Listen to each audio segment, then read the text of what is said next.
Alright, for those of you waiting for the YouTube links for yesterday's lecture, unfortunately the sound was not really that well recorded by Camtasia this time, so I will try to get some kind of screen capture or something from those lectures instead and have some good sound on them.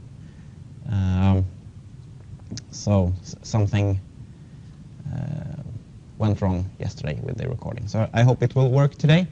So the goal for today's lecture is to finish up the actual gameplay of the blackjack game and present the rest of the grasp patterns and hopefully start with one of the Gang of Four patterns also. But we will start with some refactoring of the code to get us up and running. It's early in the morning, so anything can happen. And as we saw in the class diagram, it looks something like this. Most things has relationships to use cards in some way, and possibly we should also actually add this to the dealer.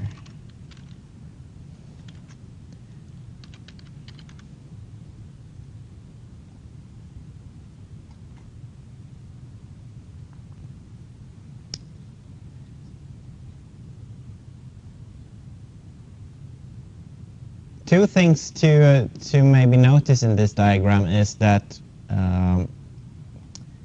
we have the dealer that inherits from the player, but it also uses a player in its operations. And it's not really that clear if you should include this relationship when you have inheritance, also because inheritance is a really, really strong dependency. So you could choose to omit this dependency arrow here to make the diagram maybe a little bit easier to read. But on the other hand, the dealer actually uses another player object. So it can also be a good idea to show it, to really show that, okay, we send in objects in operations here that are used in the dealer. And it's, oh, sorry, I made the wrong one. And it's actually the same with this dependency here. From the dealer to the card. As the dealer inherits from the player, and the player has an association to the card class, you could say that the dealer is already dependent on the cards via this inheritance and via this association. But on the other hand, the dealer deals a lot with cards. It takes cards from the deck, it shows them, it gives them to different players, and so on and so forth. So it is possibly also a good idea to actually show this dependency on the cards. So these are some things to look out for, and it's always better to include the dependency if it's there. But diagrams can also tend to become really, really cluttered.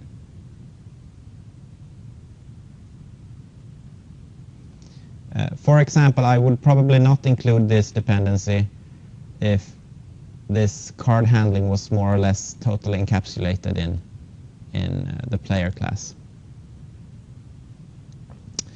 So anyway, one thing we noticed yesterday was the view, the console, had dependencies to the dealer and to the player, but actually the only thing he wanted there was the cards and the scores to display the game state, so to speak. And this is also an example of making it easier for the one who is supposed to code this. If he gets that, okay, I should present the hands, but I get a dealer and I get a player. So I need to investigate those two classes and know what to do. And also, there is always the chance for a mistake here. Okay. Start new game. There is nothing stopping us from writing that kind of code.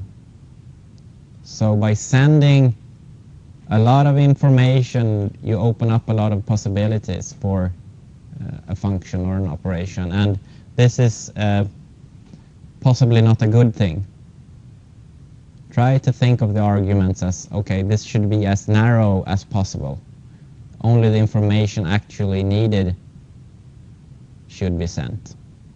And this is sometimes a little bit of a balancing thing, but the essence at least should, and if you have the possibility to do so, you should try to do it. So instead of sending the dealer and the player, we could send the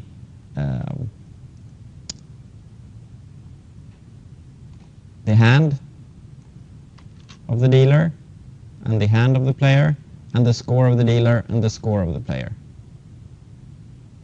So let's do that.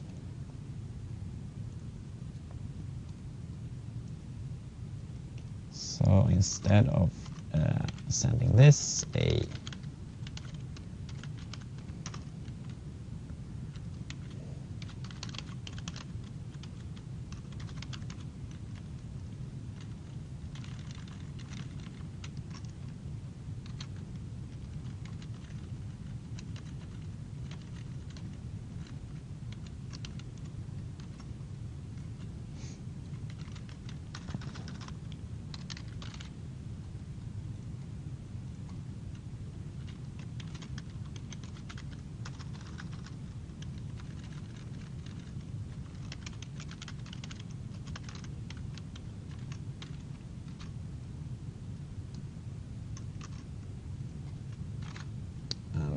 just wait with that for now.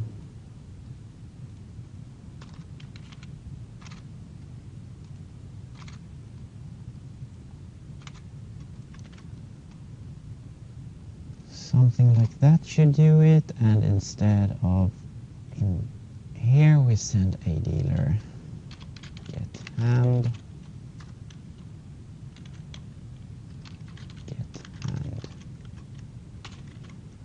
so let's try and compile.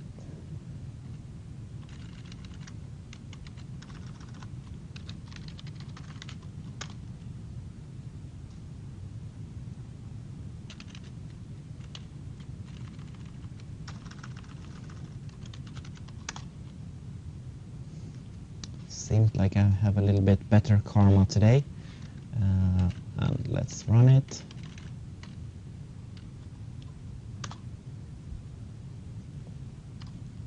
We don't get any score right now. Start a new game, but we get the cards, and it's possibly some mistake here because we get the same cards for both the player and the dealer. So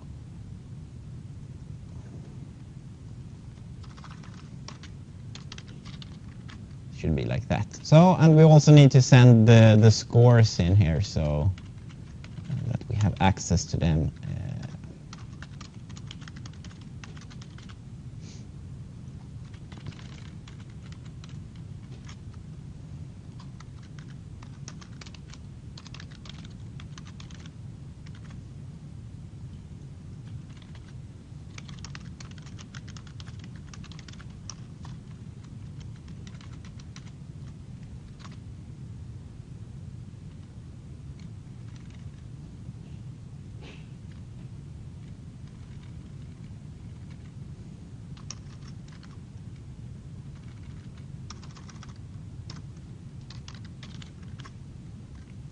And also, one thing about this rather long operation now is that the arguments actually tell us a little bit more what this operation does.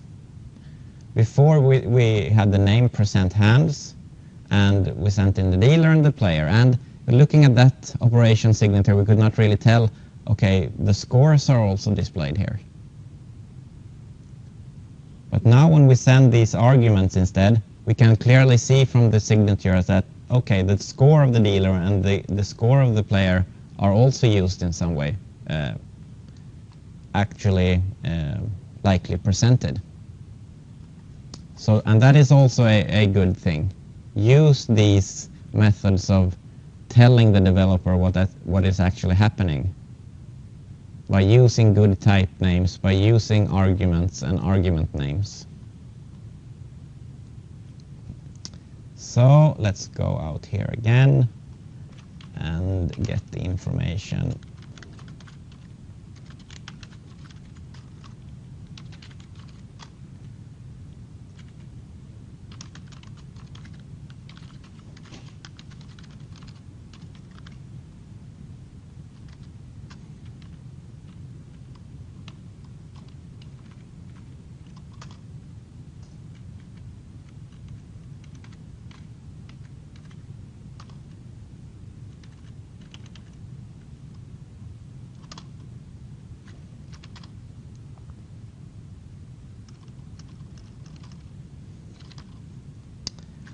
So, and it seems to be working, and we have made the view a little bit better. There is actually one thing we could do to further improve this, and it is to realize that this is repeated and this is repeated. The only thing that is different is this kind of string here, and that another score is displayed. So it also becomes a little bit easier to spot these code duplications. And this should be, what should we do with this code?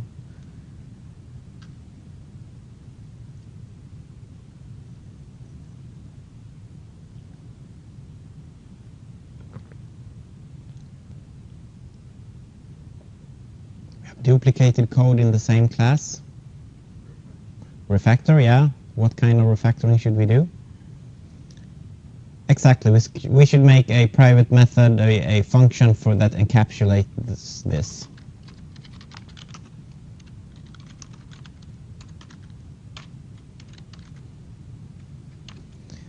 And we need a hand.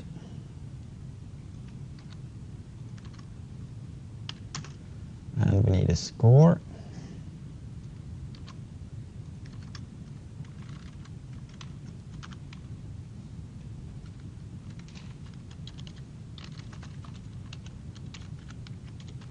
And we need some kind of text also, I think.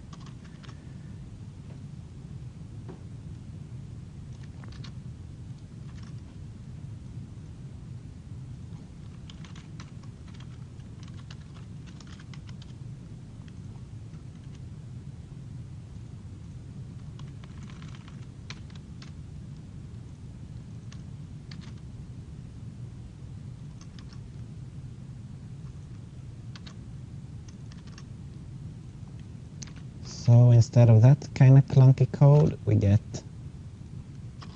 this.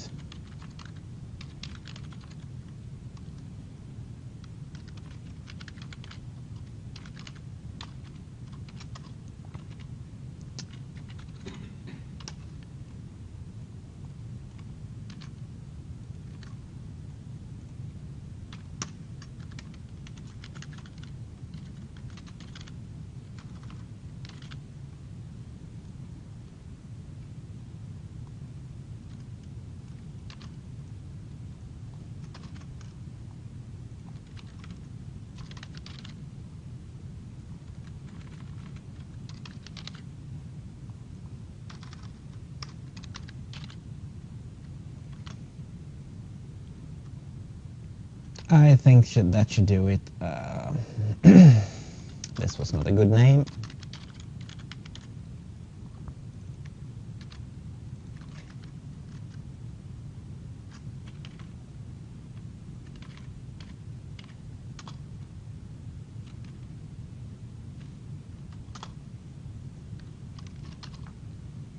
And we still have the same functionality.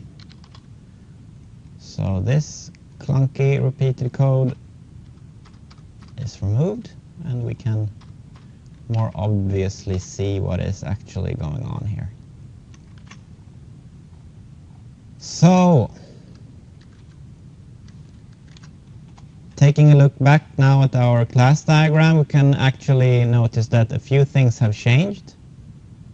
This dependency should be removed, and this dependency should also be removed. So let's do that. It's always nice to remove things.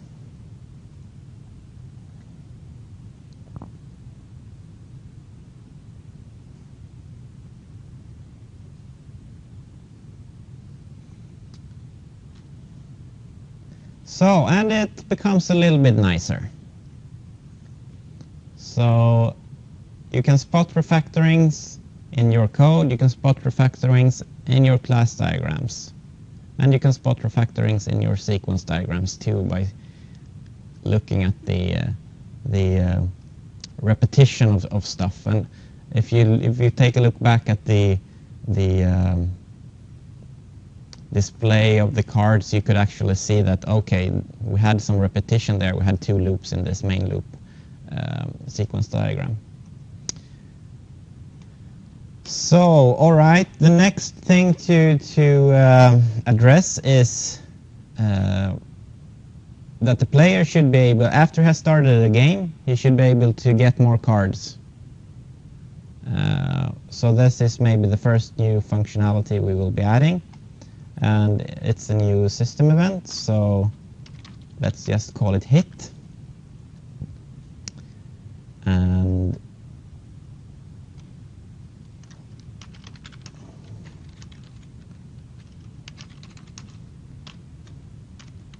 let's select the H,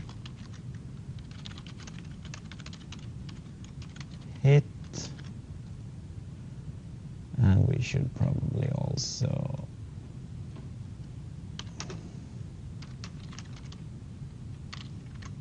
display this, and we should handle it in here, case hit.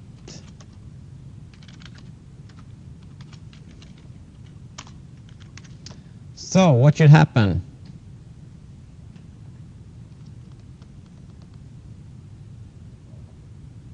New card? Yeah, we should deal a card to the player. Who should be responsible for dealing a card to the player? The dealer. Why?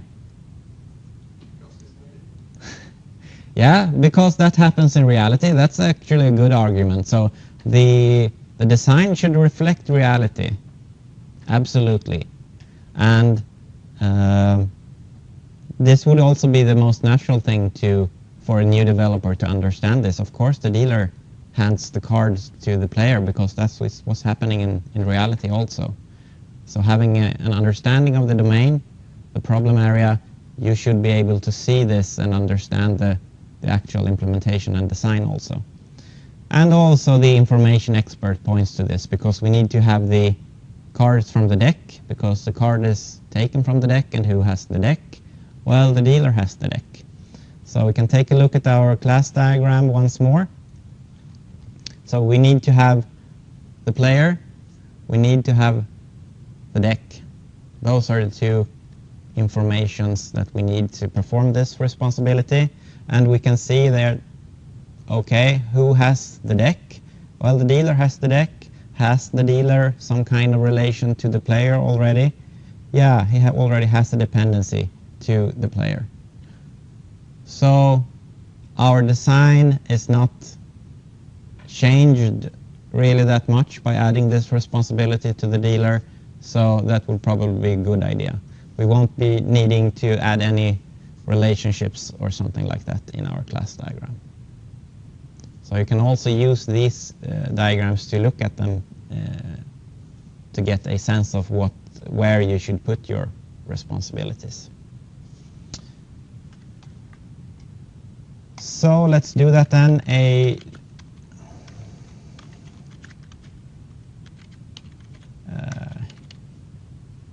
Hit, player hit or something maybe.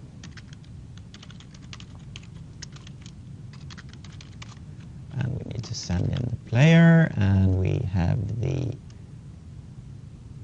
dealer.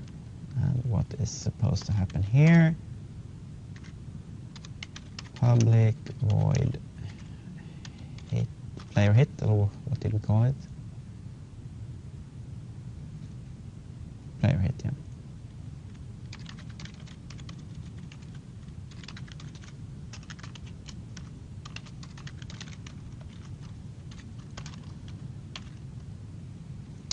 So we are to take a card from the deck and give it to the player.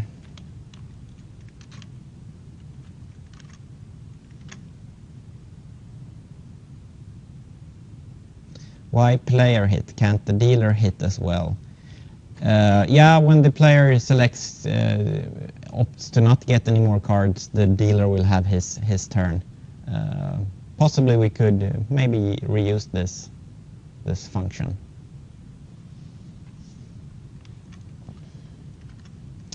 So we get the card from the deck, we show it, and we deal it to the player.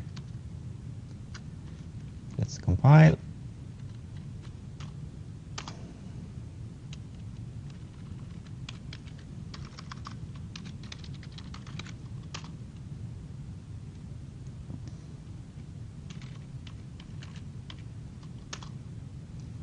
Start the game. And that didn't work for some reason.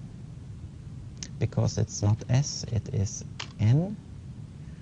So we get a 9. Of course, we should hit on that.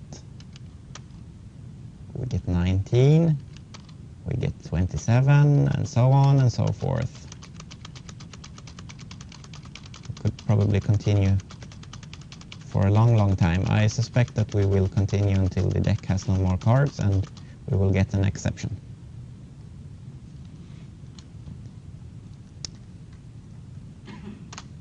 So, and also one more thing to notice actually is that if we run this again,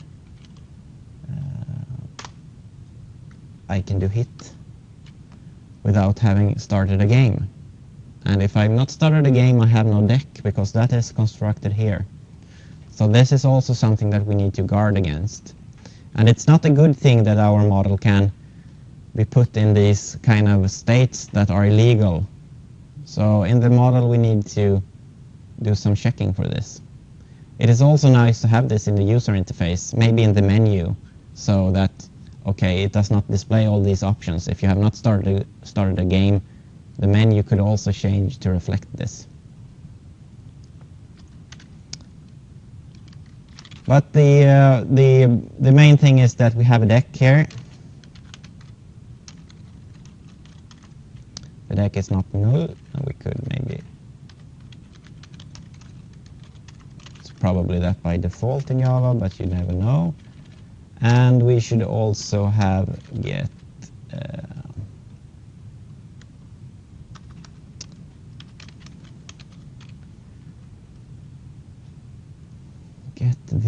get cards, and I hope we have something like this. Cards.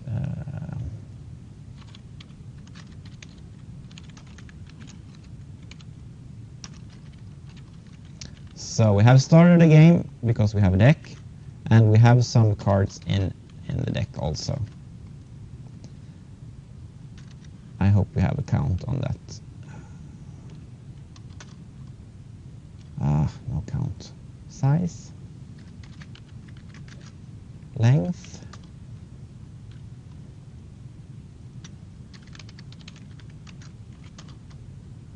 No.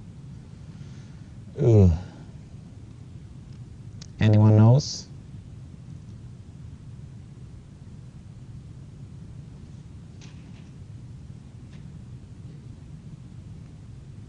Get cards, get length could be, or we could just,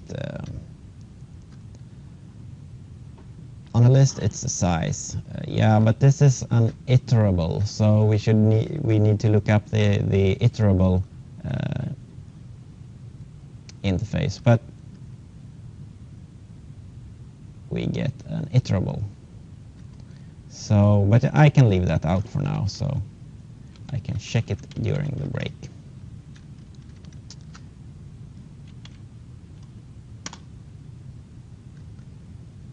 All right, let's run.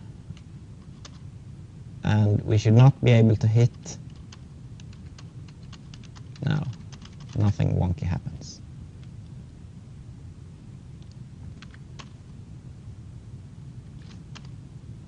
New game and hit. Oh, 21. Hit. So that actually kind of takes care of the, you can't check the size on an iterable. Oh, too bad. We will make something up then. Maybe just check that we get something from the iterable. Yeah. So, alright, next thing to do is to allow the player to stand. And when we stand, the dealer should get his cards, and we should end the game when the dealer has played according to his rules. So let's add this.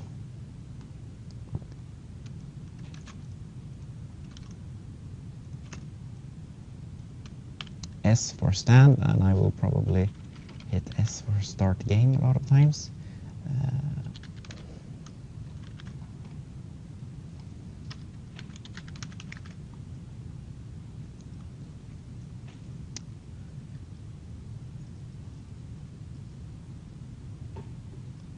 We have this, we have case stand.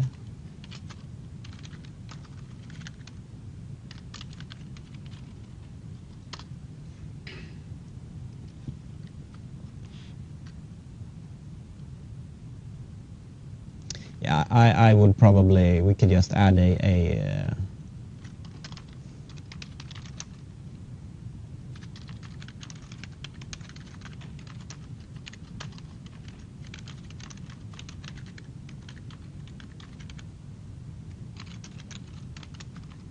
something like that to take care of this.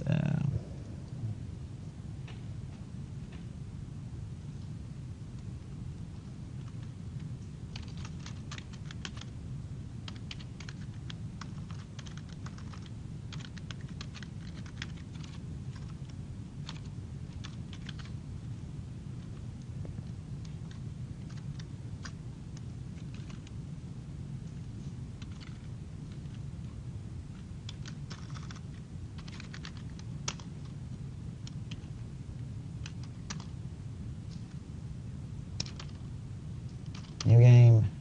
Hit.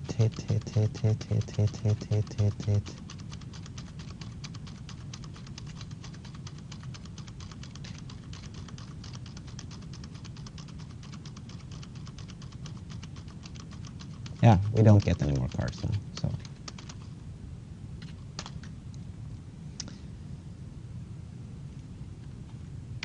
And I think the recipe to follow is the same. Let the dealer handle this. Yeah? And you should not, you can't hit if the value is higher than the one. Yeah, of course, and the player would be kind of stupid to do so also, because he has won the game there. But anyway, it's a good idea to have these kind of checks, so you never know what can happen.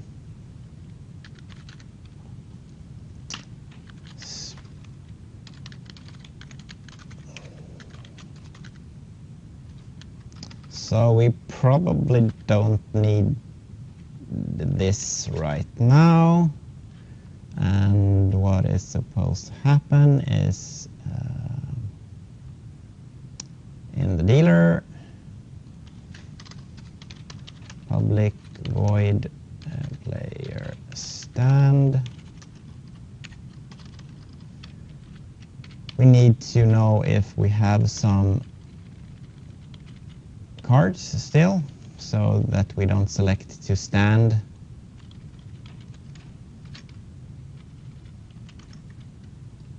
Without having started the game. And what is supposed to happen now? Well,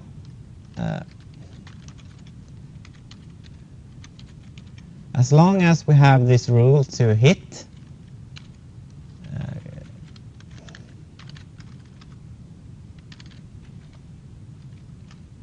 we should deal a card to the dealer. So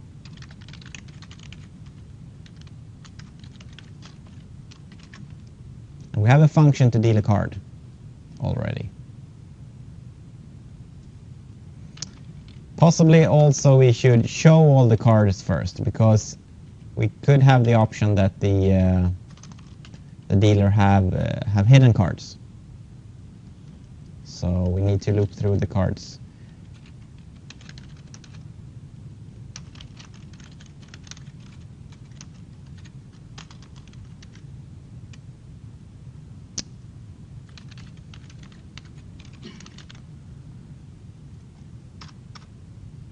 And we need to implement this.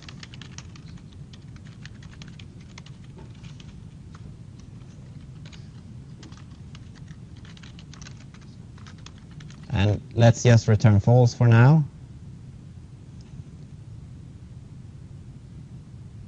Yeah, you could possibly do some funky casting in to get the size stuff working, but I would not recommend it. Anyway, I think the solution that I just did is the best one, adding a method to the deck class. So let's try this out. Compile private void boolean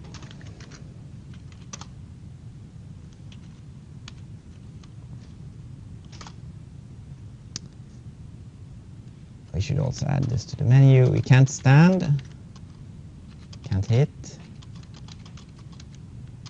and we can quit. So we should add some more to the view here, I think.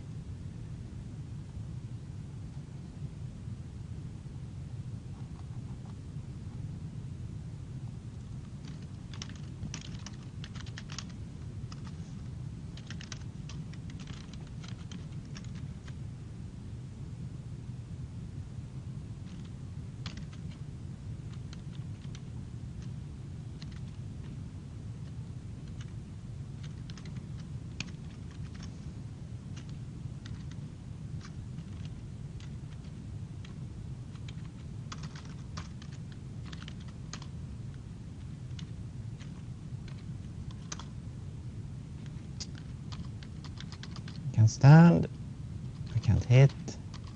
Need to start a new game. Oh, 21. So let's stand on that, and nothing seems to be happening. Have we not added it to the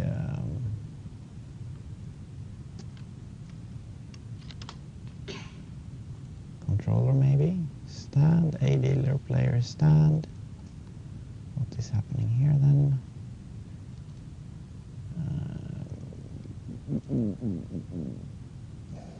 Should at least show the cards, I think.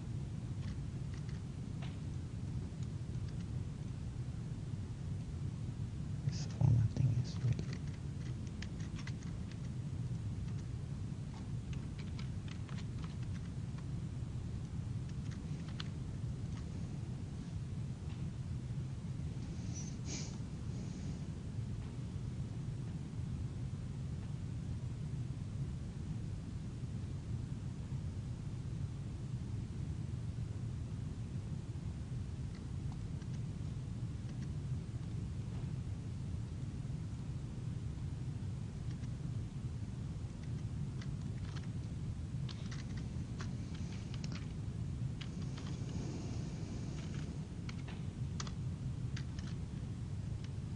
New game.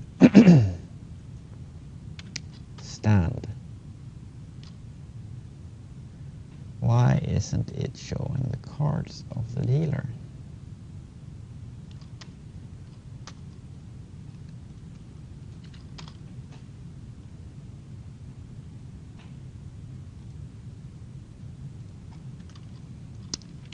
Okay, let's do some kind of just a quick printout here to see what is happening.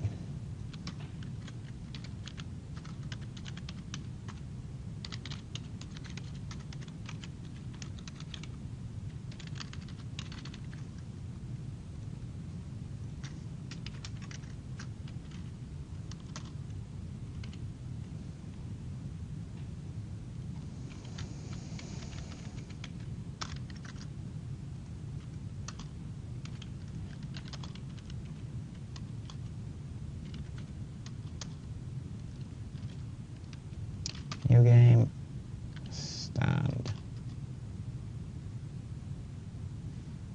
Does not seem to get into this function.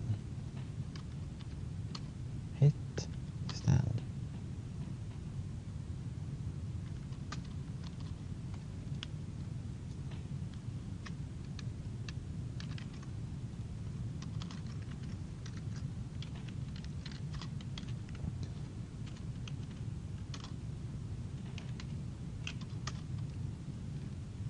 New game, stand.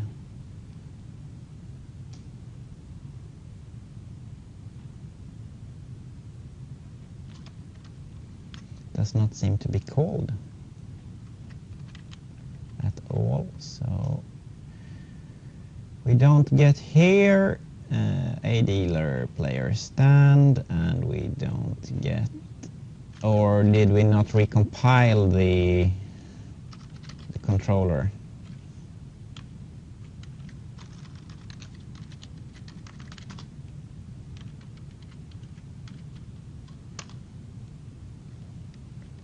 New game, stand. Yeah, that was it.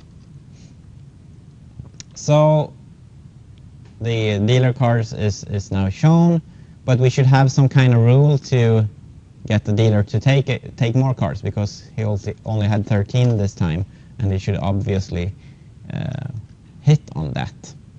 And I think the rule is if the dealer has a score that is less than or equal to 16, he should take another card. Possibly there are some other kind of blackjacks, but this is the one that we will be implementing. So the dealer will do a hit if get score is less than 17.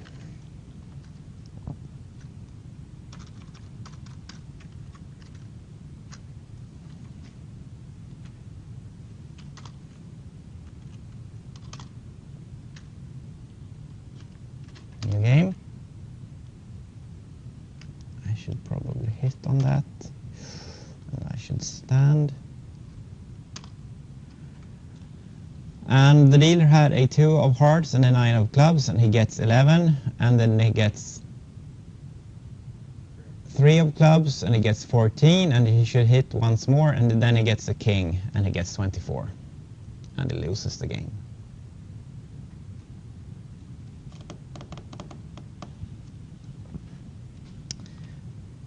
So, and now we should start a new game and not be able to hit. And stand will do nothing, but it is kind of like accepted anyway. But we can actually do a new game now, and I think we should hit on that. Oh, we should stand. And he got a queen as his hidden card, and he should not take any more cards. So, okay, maybe not the most exhaustive testing here going on, but at least we have something. So, we need to also display if the player won or if the dealer won, I think, would be a good idea. So we should maybe do this after we have presented the hands then. So if a dealer is player winner,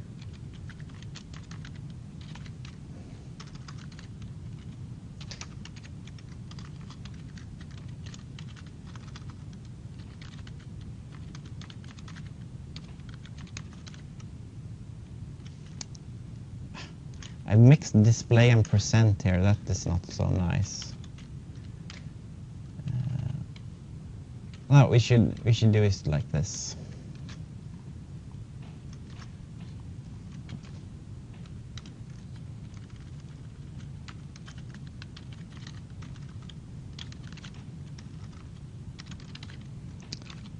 So we ask the dealer if the game is over.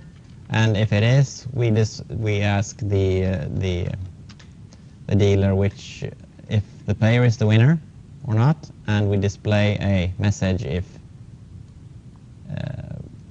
based on this. So let's add this function here.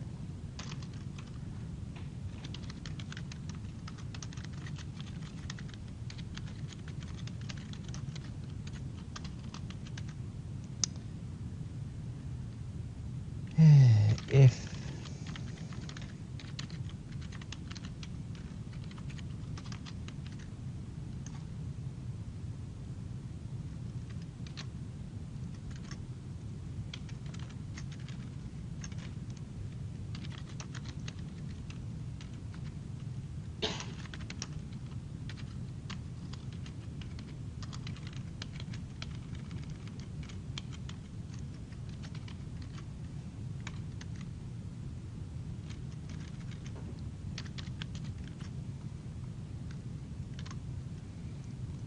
so we need this function in the dealer.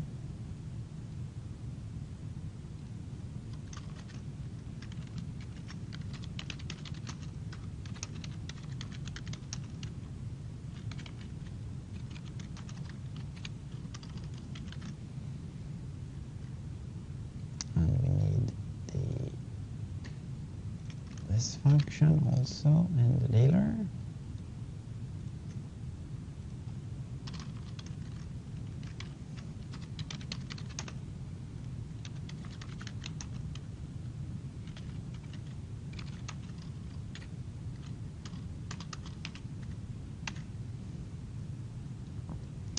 And we should send in a player here.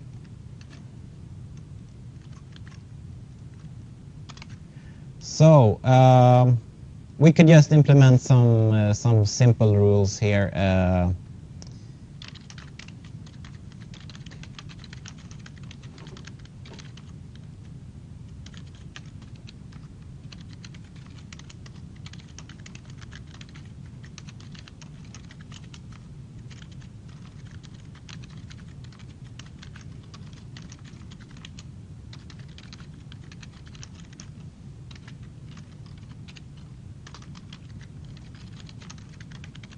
If the player has a score that is over 21, the player loses regardless of what the dealer has.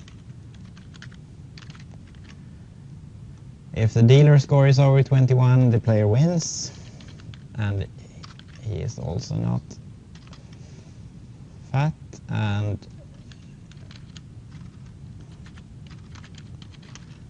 or otherwise we return if the player A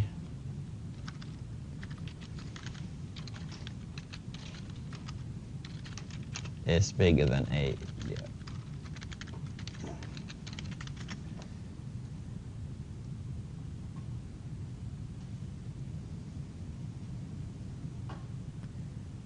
Okay, we have possibly some error. Looked like the player only got a new card after 2 turns. I don't know. Maybe we will take a look and see if it's the dealer. Okay, we will take a look at it a little bit in more detail next time we run it. So the next question is, how should we know that the game is over? Well, when the dealer wins, or the dealer should not at least take any more cards. So possibly we could use this do dealer hit function. But also, if we have open cards, the dealer could get like a 7 and a 10 as his opening cards, and the player has not had a chance to get his cards yet. So the player must have had his chance to get cards, and the dealer must be finished also. And I think that we could use, either we could add a variable here, is game over, and set and reset this in different methods. Or I think we could actually use this deck for this purpose also. So we could do something like this, that when the player dance, the dealer gets his cards, and then we could destroy the deck.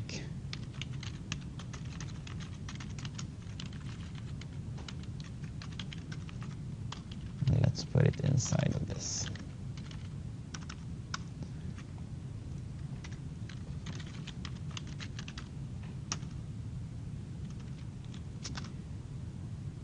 So the deck must be, and we should have cards in the hand.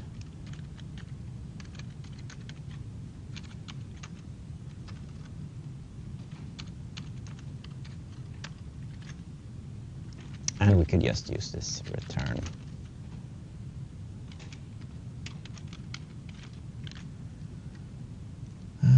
Possibly we don't have this yet. No, we do not.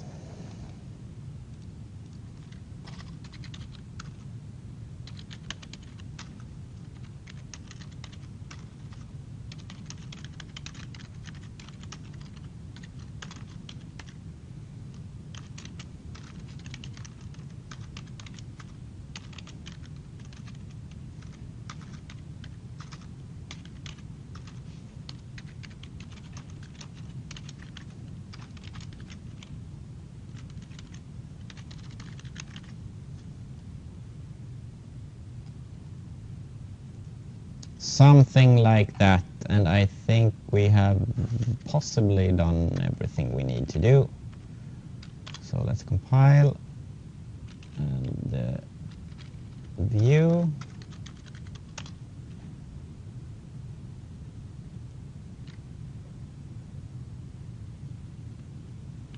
Oh.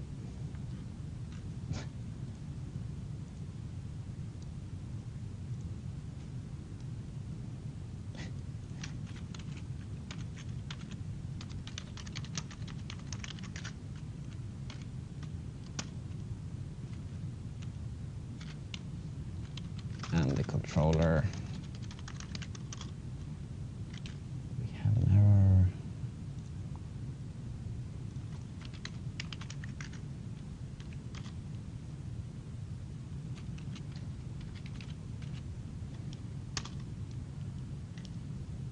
New game. I should stand on that, and the... Ooh, you won! Yay!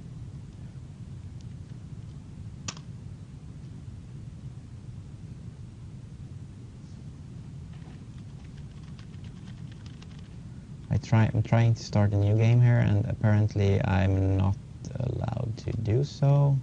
So why not? Think possibly it is because I'm hitting stand and not new game. We should... let's take a card on that. And let's stand. And I won again. I think I should probably go into gambling. Hit. Hit. Oh, bad. And we lost. So, I think we have possibly the full gameplay. It is not maybe as smooth in the interface as we could wish for, but at least it is working, and this is not a course in interface programming, so we will leave the interface as is for now. Something that is kind of bad and could be easily corrected are these characters here and here. They should be put into some kind of constants or something like that to make it easier to change. Otherwise, I think the view is not perfect, but it's kind of good, and I think this is also a little bit quite clear what is happening here. So, any questions on what we have done now?